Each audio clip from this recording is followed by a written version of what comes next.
Yeah, okay. I think I'm gonna try to do at least one more video tonight. And I thought, what better thing to do right now than do what I would call my favorite late night movies. This is just a few of probably a whole bunch. This will probably be a part one. This is something I can keep going, I think. So at least for now, I got at least three of them here, the three Bs that we can call them, and maybe I'll talk about some other ones, but or I'll save them for another time, basically. Um, and I think what I'm gonna start with is probably one of my favorite movies of all time. I kind of never admit to this being my favorite movie of all time. I kind of put it on the back shelf in my own mind, but every time I watch it, it gets better. It's never boring. It's always interesting. Um, it's almost 3 hours long, and it keeps me focused the entire way through. And it's not even for the lack of some corny lines, some, I won't say bad acting, but probably some bad dubbing. There's some bad voiceover lines and stuff like that. When you can clearly see people are not talking and stuff like that. It has plenty of flaws, but all the right stuff just makes up for it in droves. And I can watch this anytime, any day, morning or whatever. But it's the perfect late night video movie. You put in, you just kick back, enjoy the ride. You can probably fall asleep easy to it. Um, Even though I don't fall asleep to movies usually. That's never been a problem. It's kind of been a problem that I can't sleep to movies. So without further ado, we got Taylor Hackford's Blood In, Blood Out from 1993. Starring Damien Chapa, Jesse Borrego, and Benjamin Pratt as basically two half brothers and one of their cousins, and it's their life basically from the mid 70s up to present time, which would be 1993, 94, around those days in East LA. Um, well, on the audio on the gang community, the the Vatos Locos versus the Tres Puntos, the coming together of the gangs in prison under La Onda. Um, and it's stuff like that.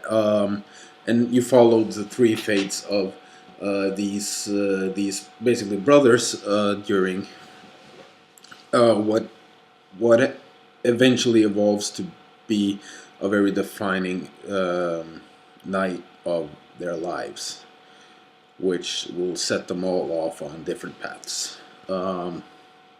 We start off with Miklo Uvelka, Damien Chapa's character, light skin, half American, half Mexican person who has just been he has been in jail, and he's out on parole, and he's working with his dad in Vegas, who owns some sort of construction company.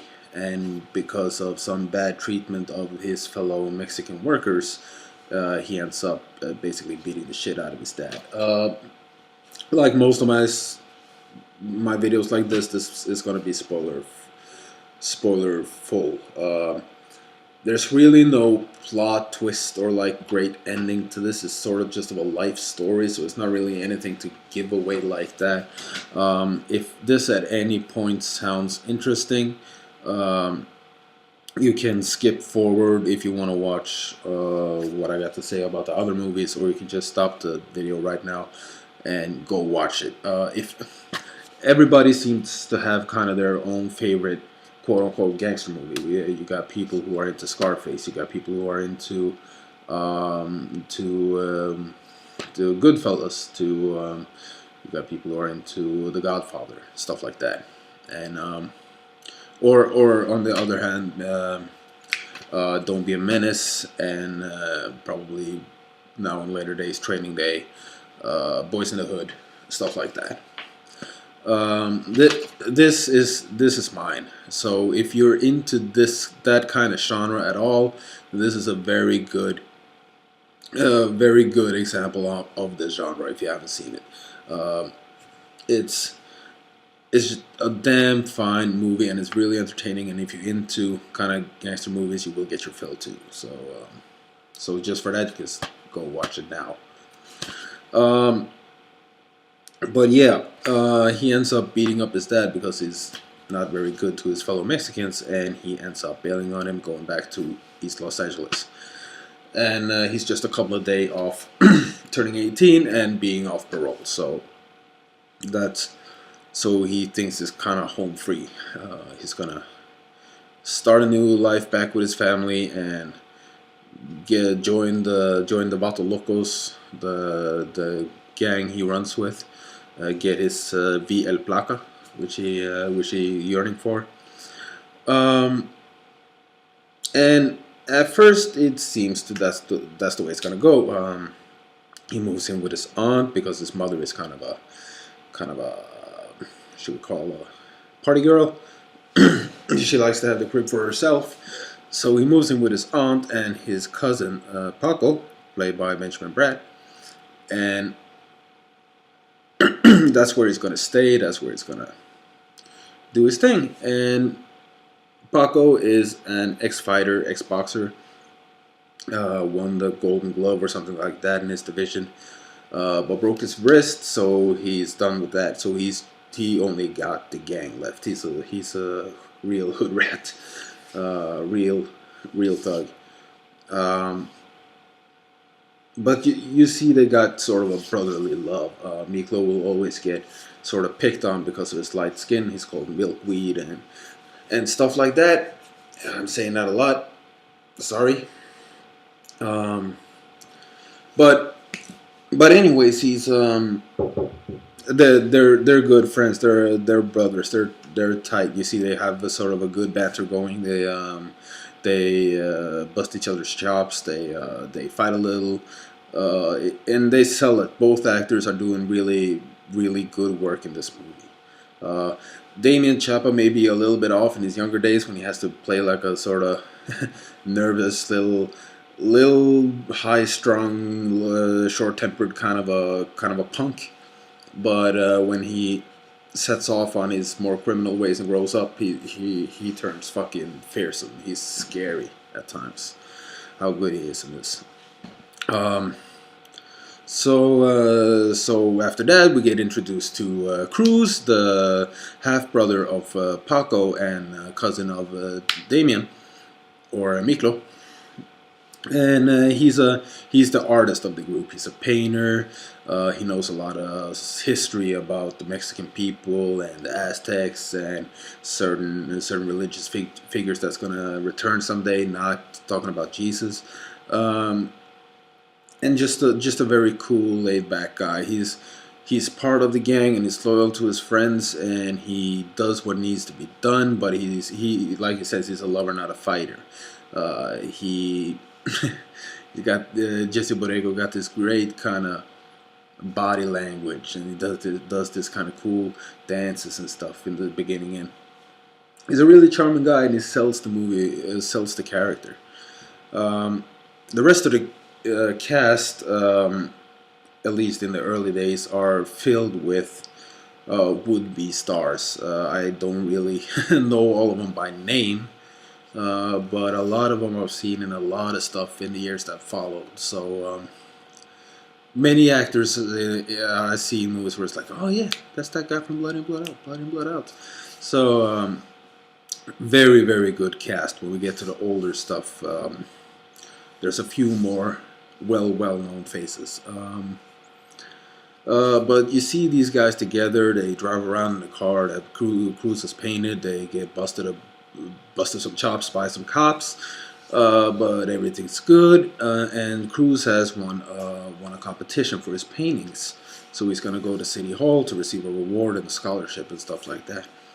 Um, and after they've been to City Hall, they throw a party. Actually, before this, at night when they were parking the car, they had a run-in with the rival gang of the hood, the Tres Puntos, and a character called Spider, where Miklo ended up busting up his car, crushing his back window because they were tagging on one of their walls. So understandably, and there had to be some repercussions. So after they've been to City Hall, they're having this party with the family. Everybody's enjoying it. Everybody's having fun. And Cruz and this girl decides to take a car out. And they drive up to this hill to do their thing. And while they're getting into it, Spider and his Tres Puntos shows up.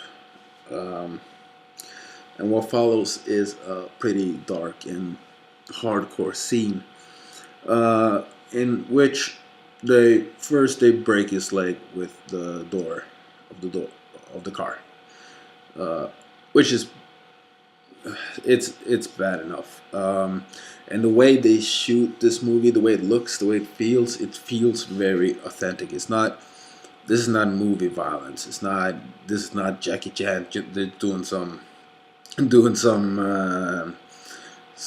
choreographed. This is of course slamming the leg is of course what they do, but the actual fighting and stuff like that, it looks very real. It's not anything movie like.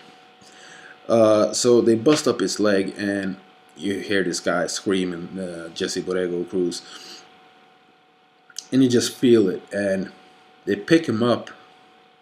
And to this day, I was watching this just last night, and I've gotten really good over the years to spot special effects. Like, okay, that was practical, that was CGI. There's where they cut to this to do that. Like the leg wouldn't fucking surprise me how they did that. But they lift the actor. I don't know if it is the real guy or a stunt guy. It looks like the guy, and it's 1993, so it ain't no fucking face replacement. We saw Terminator 2, like when the guy drives off with the motorcycle over the bridge. Like you can see the stunt guy. So this is a year later. They pick him up, lift him over a fire hydrant with his back like stretched out, and they drop him on the fire hydrant. So his back just goes into it, and he hits it, and he falls off all in camera in one shot. And I can't understand how that was done. If anybody knows this, please. I can't spot this. It hurts every time. That's the only stunt I know that hurts to watch every time I see it. You can just feel the guy's pain. Anyways, he ends up in a hospital. Of course, they got some payback to do, the gang. So Paco and Miklo, they set up a plan to take on the Tres Puntos the next day. Meet them up at the same spot where they're like celebrating their victory or whatever. And Paco basically, in broad daylight, challenged the Spider to like, okay, we're going front to front now. You attack my family, we're going toe to toe. We got shotguns over here, we got shotguns over there. I ain't gonna use my boys, you ain't gonna use yours. So it's just us, toe on toe. And of course, Spider and the rest of the people duck out. They get beat to shit. Paco fucks him up and fucking writes a VL tag into his chest because he cut off Cruz's VL placa, like a disgrace kind of thing. So they brand him with the VL logo. And upon escape, of course, Spider gets his gun and tries to shoot everybody, and Miklo ends getting hit. And during the escape, they of course end up crashing, and Paco and Miklo are caught. So now you got Cruz in a hospital bed.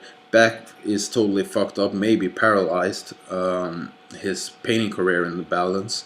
You got Miklo shot and on his way to jail. And you got Paco, who's got the opportunity to go either to jail or to boot camp, which his stepfather had already had in motion for him, so they probably made a deal on that. And he, of course, went that road. So there you got the separations of the family, or it starts. That's where they go on their separate paths, and then it turns into this three storylines where you got Paco on his way from a gang member to a army boy to a cop to a narc or a DA, yeah, or a detective or whatever. He's undercover narcotics at least, and then you got Cruz, who gets out of the hospital has to walk with a cane, back all fucked up, ends up being a morphine junkie, and sort of his life going through the life of a junkie and making some major mistakes, which will haunt him and his family basically forever. This I won't spoil, actually, but it also just adds to the divide of the family and the brothers. And then you have Miklo, who still is the light-skinned Mexican who wants to be with the Mexicans, who ends up. We see his journey entering the jail and trying to figure things out, trying to join. He wants to join the Vato Locos, but he finds out that in jail everybody groups together for protection. So you got the whites, the blacks, and the Mexicans instead of all these separate small groups, and they join forces under something they call La Onda. What do they say? A todo madre o un desmadre. And that is probably the most entertaining story, to see Miklos rise from basically a street punk to just a guy who wanted to be like the big boys, who wanted to be the cool kid, who wanted to just be like the rest of them, ends up being eventually the top dog of his gang in prison. His rise from, and it's not like Scarface where he goes out in a blaze of glory at the end. This is a true to life prison story, written by a guy who were in jail at times, who had friends who did all this. Every story in this movie is to some degree true. Probably names and faces and locations and whatever has been changed and mixed up and whatever, but these are real life stories, and they actually shoot the movie in San Quentin prison. You got a cast of maybe, in the featurette they say it's 8 actors. I would say it's probably 16 to 20 in total, with maybe 10 lead actors in total, which start to get picked off pretty early when people start dying and stuff, which they do in prison. But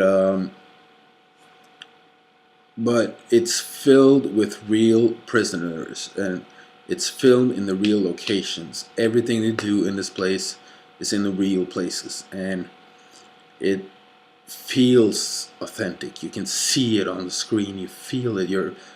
You actually feel kind of like you're watching a documentary. If you look behind the principal actors, it's kind of like watching a documentary, because you see what kind of prisoners were there at that particular time. If you maybe you're watching this and you have maybe a relative, or maybe you were someone in the background at that time. I'm not the judge, man. Everybody's done stuff and probably a reason for ended up there. But it's a little time capsule, and it works, and it shows, and it makes the movie more authentic. It makes it like every single actor, every single person on the crew had to know that these people could be dangerous. They were hardened criminals, and the prison had no hostage policy. So if you get taken hostage, then that's basically your problem. Um, so they had to take a huge risk going in there at all. And as the director says, nothing ever happened. They were helpful. They were all willing to join in, to help, to want to be part of it, and and it shows on the whole movie that that there is an authenticity to it, even though some parts are probably fictionalized and not glamorized, but probably blown up a bit. Um, but Miklo's journey is a natural journey through sorry through the ranks of the prison. He's a smart guy, and he learns slowly, or he learns fast, but he earn, earns his wisdom over time, and he uses stuff. He plans ahead, so he takes his time, and he's smart about the decisions he does, and that's why he stays alive. And it's not like he gets into any kind of personal great vendettas. There's no great bad guy in this movie. There's no major villain. There's no antagonist at all, unless you would call Miklo the antagonist. But I don't think you're supposed to. I don't. That's just another of the three lives. That's just how life pans out for some people, and like Miklo ended up in jail the first time because after Miklo got shot, um, he shot Spider back and ended up killing him. So that's why he ends up going to jail, and probably why Paco had the option to not go, because he didn't kill anybody. Um, but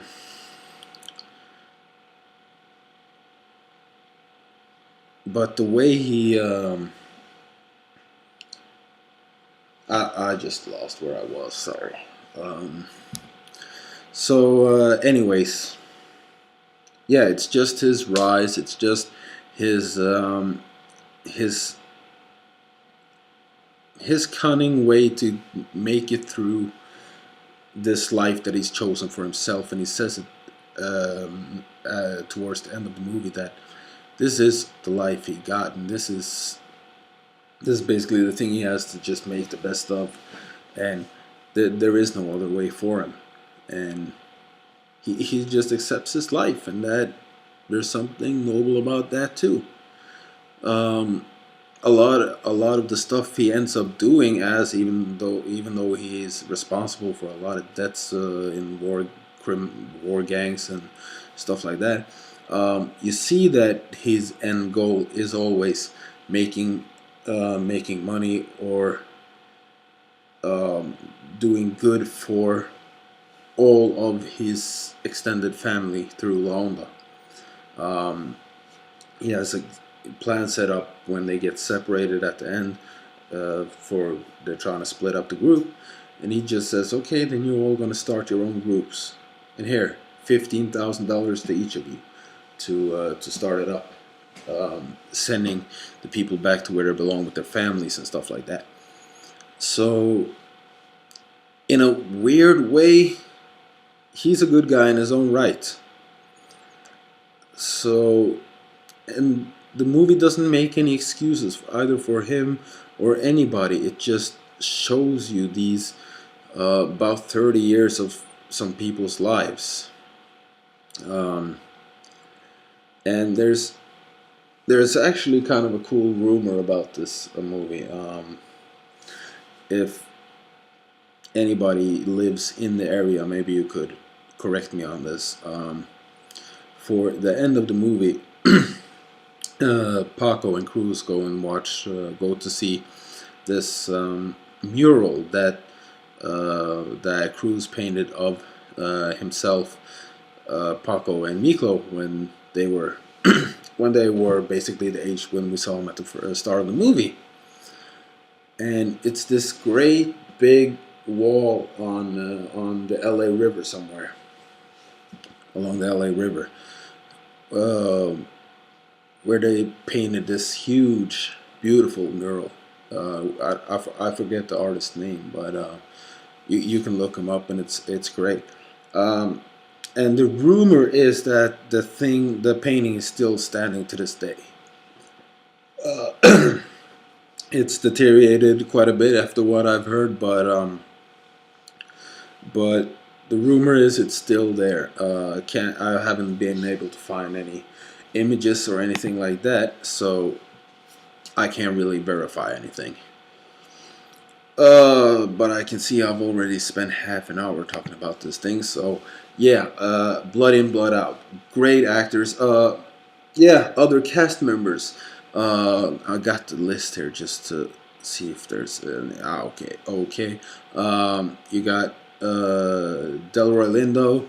You got Billy Bob Thornton. You got Danny Trejo in one of his early roles. You got Ving Rhames. You got Enrique Castillo as Montana, which is a great fucking character. And Raymond Cruz as Chewie, which is again he's funny as hell. Valente Rodriguez. All these guys are people who I've seen in a lot of movies later. I wish Damien Chapa would have done more. Only thing else I've seen him in was Street Fighter. So, but yeah, it's a great cast. It's a great story. It's a long sit, but if you just sit in the right mood, watch it to watch a life story, not to watch a straight up movie. To kind of find out what it was like to be a kid in East Los in the 70s and up. Um, yeah, other than that, just watch it. It's good. It got some great lines. To me, it's like Pulp Fiction. I can sit and quote this movie forever. It's great. Like, come on, do your job, do your fucking job. You know. So yeah, I think that's all I'm gonna say about it. Blood In, Blood Out. It also goes under the title Bound by Honor some places. So if you can't find it by Blood In, Blood Out, check out Bound by Honor. Yeah. Let's see what else we got up in this biatch. Yeah. Another one of my favorite late night movies. Basically because every time I saw this movie in probably the late 90s to around 2000s.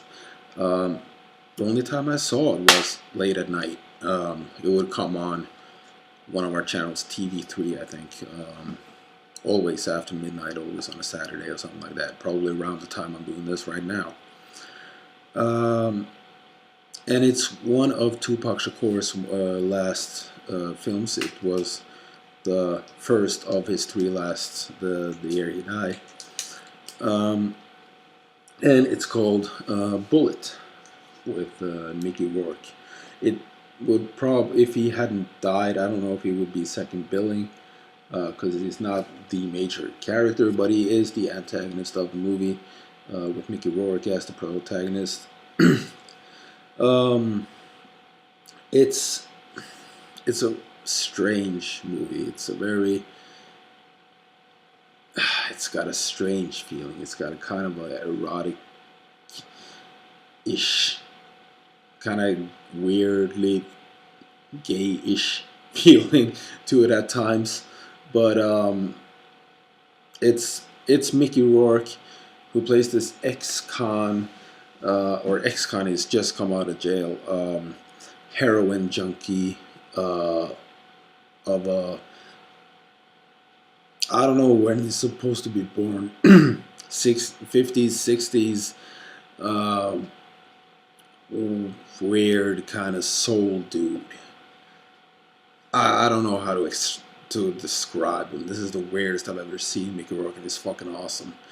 Um, and it's basically him getting out of jail and a few days of him coming back, basically. Meeting up with his best friend, um, Flacco, was it? Yeah, Flacco, played by Manny Perez. Um, and his little brother, Ruby, played by Adrian Brody. Adrian Brody is awesome in this. And also they have this third brother, Lewis. This he walks around having these army flashbacks things, but I'm not even sure he was ever really in any kind of war. Still lives with his parents. He's kind of demented. It seems like kind of slow, and it's played by Ted Levine. So coming right off of or not that many years off Silence of the Lambs, so he's channeling that a little bit. And of course his mom and pops and stuff like that, played by Jerry Garrison and Suzanne Shepard.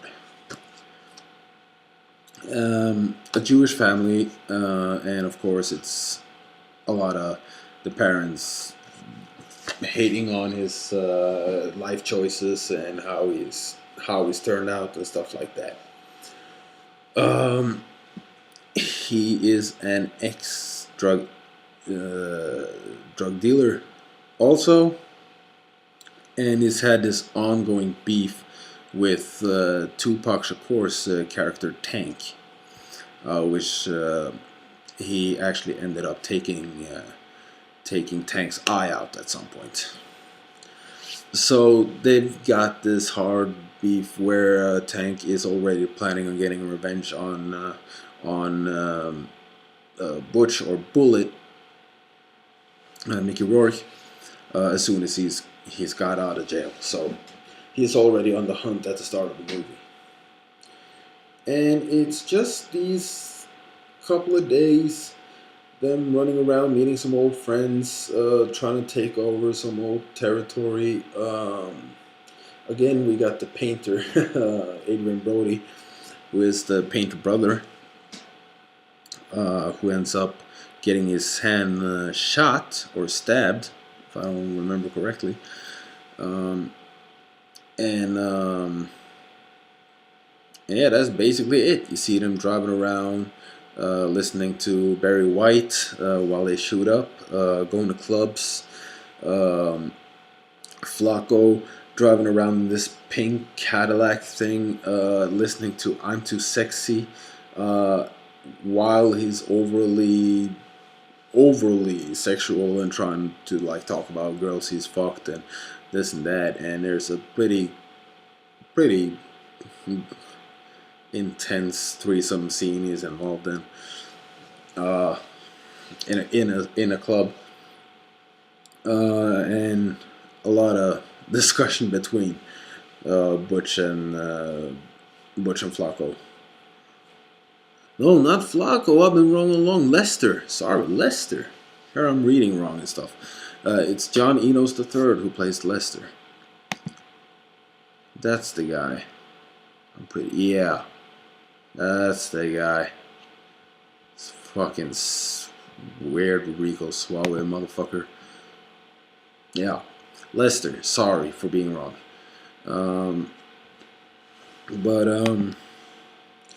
But yeah, you see him do a lot of weird stuff and a lot of questioning about his sexuality and stuff like that.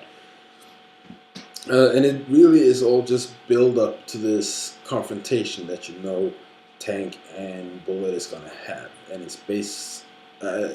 After a while, you kind of get the feeling that this is Butch just saying goodbye to his old friends and hood and trying to make sure that everybody's gonna be all right.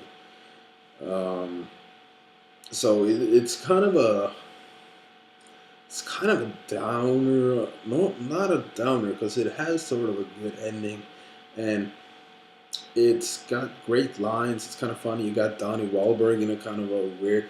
if you remember how weirdly skinny he was in The Sixth Sense, in this one he's weirdly fat. You don't really recognize him unless you know it's him. Um, and But it's got some great characters in it. It's got some great quotes. Got some it got this weird white vibe. It's directed by Julian Temple, who did what's the movie called? Earth Girls Are Easy, which is probably, that's all I can tell, is probably his most famous movie. At least he was one of the few who was involved in getting Jim Carrey into the spotlight. Um, but but it's a good somber kind of a movie. It's really fit for a late night sit. You don't watch this at 4 a.m. This is not a movie that I can watch early in the morning. Um, this is dark, gritty, rainy, just at times a little bit unpleasant to watch, and it's got this creepy ass weird feeling to it. But the performances are good, the music is good, the look of it is good, and the cinematography is good. It's very 90s. It's very 90s, especially when it comes to the drug scenes and stuff. A lot of the blue wobbly picture, but yeah, Adrian Brody really good in this movie. He's really cool. So yeah, check that out too. Bullet. This is the Region 1 DVD. I haven't found this in a Region 2. So it's not really the most famous movie of all time either. So I don't know if it's gonna get any better release than this. It was probably a flop. But you get the unrated and R-rated versions. So, and you get this cool little flip book thing that you used to get with DVDs. Now you don't. Why do they even have these anymore? You never get any stuff with your DVDs anymore. And I was thinking about doing a few others, but I'm not really sure if I'm gonna.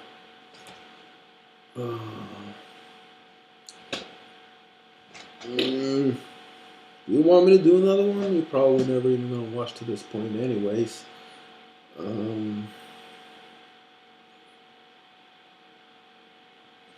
Yeah, I can do this. If you're in for some gory horror, if that's your thing, you got 2005's 2001 Maniacs, starring Robert Englund. And if you don't know who Robert Englund is, then shame on you. But he's the actor known for playing Freddy Krueger. So a horror icon of at least the last 30 years. Other than him, you got Peter Stormare, the Swedish great, fantastic actor. In a small cameo, but he's still there. Lin Shaye, who's always fantastic. You got Eli Roth who reprises his character from Cabin Fever. So if you're a Eli Roth hater, then you can probably skip this one. For one, I like Hostel, so suck on it. I can like Hostel if I want to. Because, yeah, that's my impression of Americans. That's what you seem to me. Some of you. Not all the time. Sorry. You're not. Most of you are cool. Cooler than me. So. But, yeah. Scott Spiegel also got a little part. I can't really remember what he plays in this, but he's probably one of the hillbillies. But yeah, this is Tim Sullivan's 2001 Maniacs, which is a remake, I think, of a movie called 2000 Maniacs. And it's just a splatterfest of a movie. It's 1 minute to no 1 hour 20 minutes, and it's just that amount of time of fun. It's these three guys who are going on, I think it's spring break or whatever break you take from college when you go to fuck people. Um, and they decide to drive from their college down to down to the beach. I think they're going to Florida or something like that.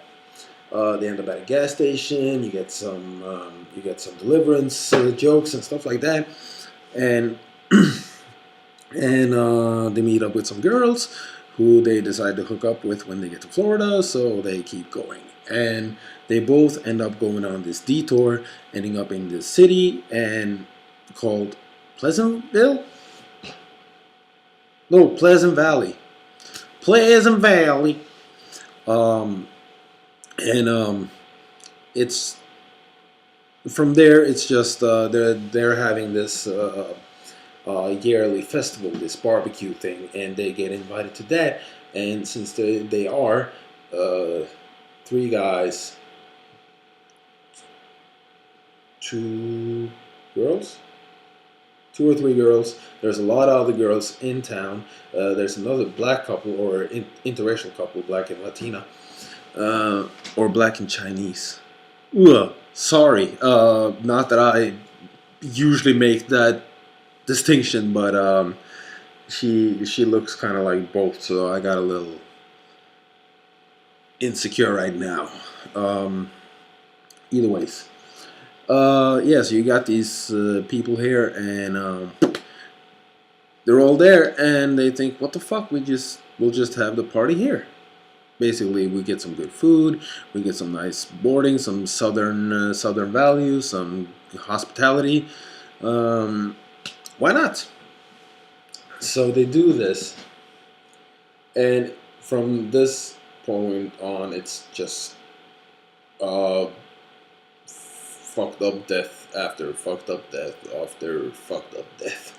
Uh, I don't really want to spoil why or how or what, but they're really they're not smart, but they're entertaining. They're not boring. They're not boring kills. You haven't seen. It's not like you've seen these kills 1,000 times before. So you got the entertainment of that. The effects are pretty good.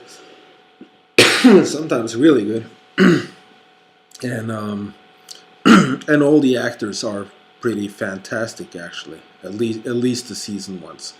Those you see who have been around the block a few times before, they shine in this. Um, it's got a good vibe to it. It's got this haunting song that they keep playing about the South's gonna rise again and stuff like that, which makes it really creepy. And it also got kind of this ghost story thing going without is explode without saying too much. So yeah, it's a good movie. You know, if for me any movie with Robert Englund is something I'm gonna check out. He always makes it worth a while, and him and Lin Shay alone makes it worthwhile. Those two are always great, whatever they do. So I think I've rambled on enough. Got 40 minutes going. So yeah, that's some of my late night movie picks. I think I'm gonna try to do these a little more often because I do have a lot of movies that I like to watch when I'm kind of in the shape I am right now. Kind of tired. It's late. I should go to sleep, but there's so much good to see. From Dusk Till Dawn, Hostel,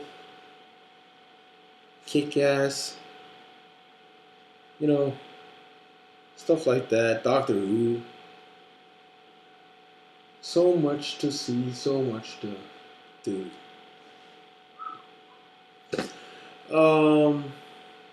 Yeah, other than that, have a good day, night, whatever. I hope I'll see you again sometime. If you can bear with my tired ass face and all that stuff, Thank you. I'm so happy. I really am not expecting anybody to make it to this point in any of my videos, and probably even when I start to put some more effort into the production itself, uh, it probably won't be the greatest thing ever. But I'm just doing this for me, for getting to talk about movies at length, which I usually don't get an opportunity to do, and I don't really I don't really feel like sitting on the internet and bashing everybody else's work and stuff like that. I don't. If I really don't like something, I'll say it. Like one day I'm gonna talk about Jurassic Park 3, and if there's one movie in this world that I got some serious issues with, then it is Jurassic Park 3, which basically took what was a great franchise and a great idea, and it's fucking dinosaurs chasing people. It's not that fucking hard to make funny or entertaining, but they fucking found a way. And they just spit on it, and they made it short, and they made it lame, and they put in a spinal that sucked ass and that killed the fucking T-Rex in 2.5 fucking seconds. The whole movie could have just been the Spinal fighting the T-Rex, and that would have been better. That would have been a more pleasant, entertaining movie. I would watch those two fuck each other up for fucking 2 hours, no problem. But no. And I'm not gonna go totally off on this, but I really hate that fucking movie. I love the first Jurassic Park, and I fucking love the first movie. Just so you get it, I love it. Fuck, I rented that movie the fuck out of it before I fucking bought it or fucking got it for my birthday on fucking VHS, so I wouldn't have to fucking rent it every fucking weekend, you know? But, and two, I had no problem with, like, if y'all look back at it now, it's got some issues. It's not as good. It's got some logic flaws and stuff like that. But god damn it, it at least felt like a fucking Jurassic Park movie. It looked like a Jurassic Park movie. The dinosaurs were like Jurassic Park, just more of them.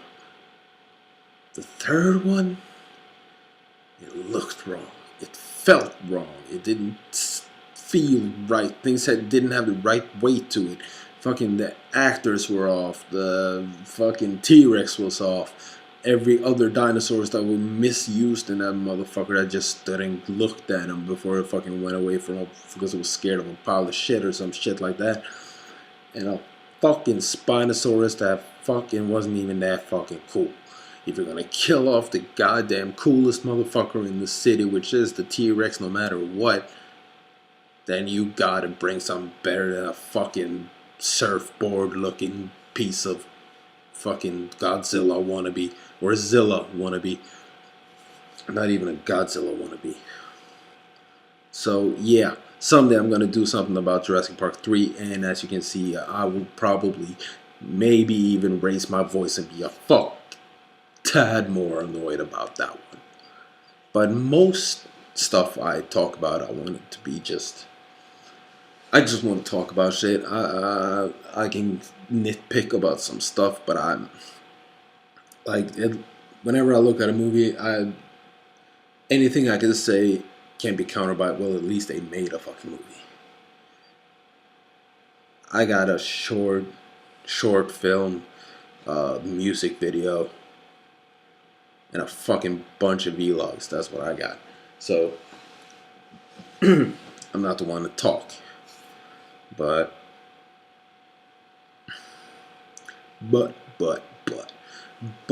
I'm gonna stop now. I'm gonna watch either some more Godzilla, or I was thinking about putting Bullet on actually,